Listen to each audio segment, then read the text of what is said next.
मैं संपूर्णवादी नज़रिए में यकीन रखता हूँ। हम केवल हाथ, पाँव, आँख, कान, दिल और दिमाग नहीं, बल्कि एक संपूर्ण इंसान है।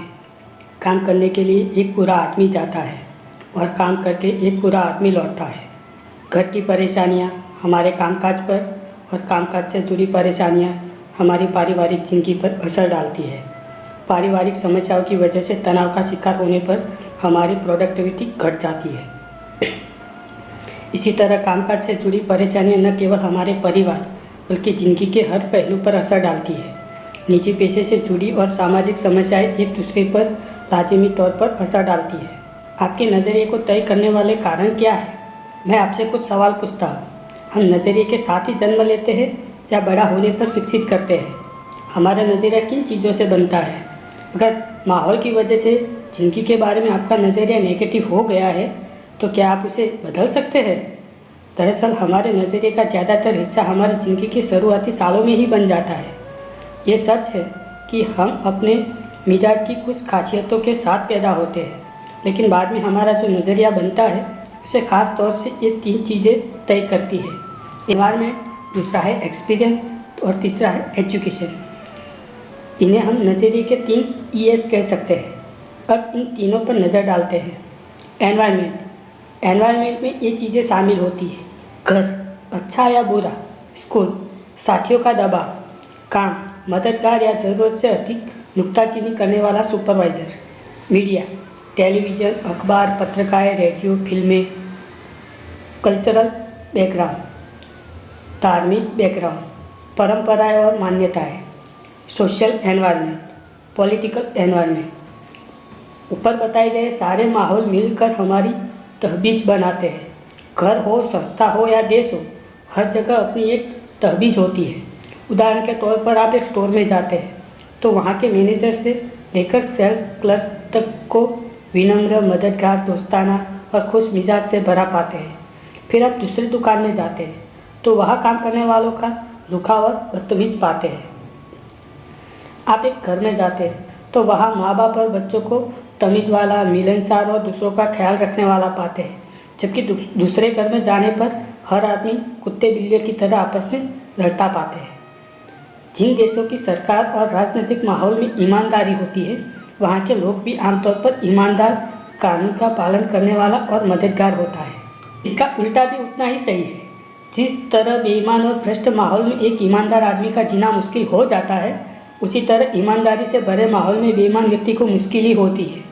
अच्छे माहौल में मामूली कर्मचारी की भी काम करने की शक्ति बढ़ जाती है, जबकि बुरे माहौल में अच्छा काम करने वाला काम करने की शक्ति घट जाती है।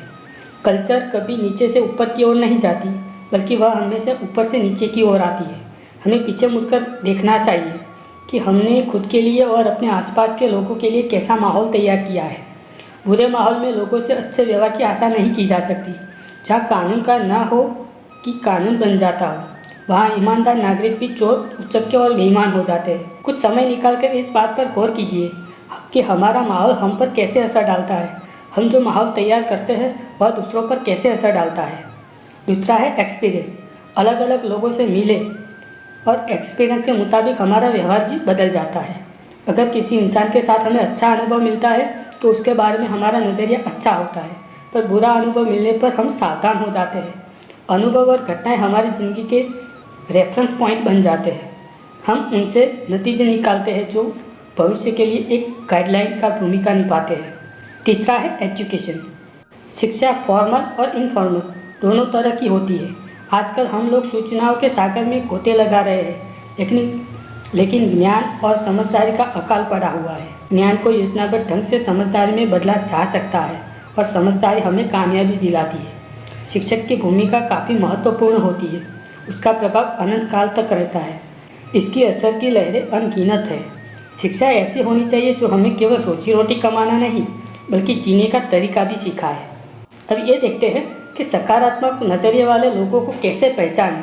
जिस तरह सेहत खराब होने का मतलब अच्छी सेहत नहीं होता, उसी तरह किसी इंसान के नेगेटिव न होने का मतलब ये नहीं होता कि वह पॉजिटिव है। पॉजिटिव नज़रिए वाले लोगों की शख्सियत में कुछ ऐसी खासियतें होती है जिनकी वजह से उन्हें आसानी से पहचाना जा सकता है। ऐसे लोग दूसरों का ख्याल रखने वाले, आत्मविश्वास से भरे, धीरज वाले और विनम्र होते हैं। वे लोग खुद से और दूसरों से काफ़ी ऊंची उम्मीदें रखते हैं। उन्हें अच्छे नतीजे मालूम होने की आशा रहती है। सकारात्मक नज़रिया वाला आदमी हर मौसम में फलने वाले जैसा होता है। सकारात्मक नज़रिए के कई फायदे होते हैं। इन्हें आसानी से देखा जा सकता है, लेकिन आसानी से दिखाई देने वाली चीज़ को उतनी ही आसानी से अनदेखी भी कर दिया जाता है। आपके लिए फ़ायदेमंद शख्सियत खुशनुमा हो जाती है, जोश पैदा होता है, ज़िंदगी का आनंद बढ़ जाता है, आपके आसपास के लोगों को प्रेरणा मिलती है, आप समाज में महत्वपूर्ण योगदान देने वाले सदस्य और राष्ट्र की संपत्ति बन जाते हैं। और ऑर्गेनाइजेशन के लिए क्या फ़ायदा है पॉजिटिव नज़रिए का? प्रोडक्टिविटी बढ़ जाती है, टीम भावना बढ़ जाती है, समस्याएं हल हो जाती है, क्वालिटी बढ़ जाती है, एनवायरनमेंट आपके मुताबिक बनता है, वफादारी बढ़ती है, लाभ ज़्यादा मिलता है, मालिक कर्मचारी और कस्टमर के बीच बेहतर संबंध बनते हैं और तनाव कम होता है। अब नेगेटिव नज़रिए का नतीजा क्या होता है? जिंदगी की राह रुकावटों से भरी पड़ी है। अगर हमारा नज़रिया नेगेटिव हो तो अपने लिए सबसे बड़ी रुकावट हम खुद हैं। नकारात्मक नज़रिया वाले लोग नेगेटिव नज़रिए वाले लोगों के लिए दोस्ती, नौकरी, शादी और संबंधों को कायम रख पाना काफ़ी मुश्किल होता है। नेगेटिव नज़रिए की वजह से संबंधों में कड़वाहट बढ़ती है, लोग नाराज़ रहते हैं, जिनकी बेमकसद हो जाती है, सेहत खराब रहती है, खुद के लिए और दूसरों के लिए तनाव बढ़ता है। नेगेटिव नज़रिए की वजह से घर और कामकाज की जगह का माहौल बिगड़ जाता है। ऐसा आदमी समाज के लिए बोझ बन जाता है। ये लोग अपने नेगेटिव नज़रिए को छुआछूत रोग की तरह अपने आसपास के लोग और आने वाली पीढ़ियों तक फैला देते हैं। अपने नेगेटिव नज़रिए से वाकिफ होने के बावजूद हम उसे बदलते क्यों नहीं हैं? उसके रीज़न क्या है? इंसान का स्वभाव आमतौर पर बदलाव विरोधी होता है। हमें बदलाव तकलीफ देह लगता है। बदलाव का नतीजा अच्छा हो या बुरा, पर अक्सर इससे तनाव बढ़ता है। कई बार हम अपनी बुराइयों के साथ जीने में इतना आराम महसूस करते हैं कि बेहतरी के लिए होने वाले बदलाव को भी कबूल नहीं करना चाहते। हम बुरे ही बने रहना चाहते हैं। चार्ल्स डिकेंस ने एक ऐसे कैदी के बारे में लिखा है जो सालों तक एक काल कोठरी में कैद रहा। सज़ा काट लेने के बाद उसे आज़ाद कर दिया गया। उसे काल कोठरी से बाहर खुली धूप में लाया गया। उस आदमी ने अपने चारों ओर देखा। कुछ देर में ही वह अपनी इस नई आज़ादी से परेशान हो गया। उसने वापस काल कोठरी में जाने की इच्छा जाहिर की। वह आज़ादी और खुली दुनिया के बदलाव को कबूल करने के बजाय काल कोठरी, अंधेरे और हथकड़ियों में ही अपनी सुरक्षा और आराम महसूस कर रहा था, क्योंकि वह उन्हीं का आदी हो चुका था। इन दिनों में कई कैदी ऐसा ही व्यवहार करते हैं। एक अनजाने संसार के साथ तालमेल कायम करने के लिए तनाव उनकी बर्दाश्त से बाहर होता है। इसलिए वे जानबूझकर और अपराध करते हैं ताकि उन्हें वापस में जेल में भेज दिया जाए। वहाँ उनकी आज़ादी पर भले ही पाबंदी रहती हो, लेकिन उन्हें अपने बारे में कम फैसले लेने पड़ते हैं। अगर हमारा नज़रिया नेगेटिव है तो हमारी ज़िंदगी सीमाओं में कैद है। ऐसे नज़रिए की वजह से हमको अपने काम में सीमित कामयाबी ही मिल सकेगी, हमारे दोस्तों की तादाद कम होगी और हमारी ज़िंदगी का कम आनंद उठा पाएंगे। हो सकता है कि सकारात्मक नज़रिया विकसित करने के लिए हमको थोड़ा तनाव झेलना पड़े और बदलाव की वजह से अनिश्चितता सी महसूस हो, पर यकीनन हमें इसका लाभ मिलेगा। नमस्कार दोस्तों, अगर आपको ये मोटिवेशन वीडियो पसंद आया तो लाइक करें, सब्सक्राइब करें और वीडियो को शेयर करें। धन्यवाद।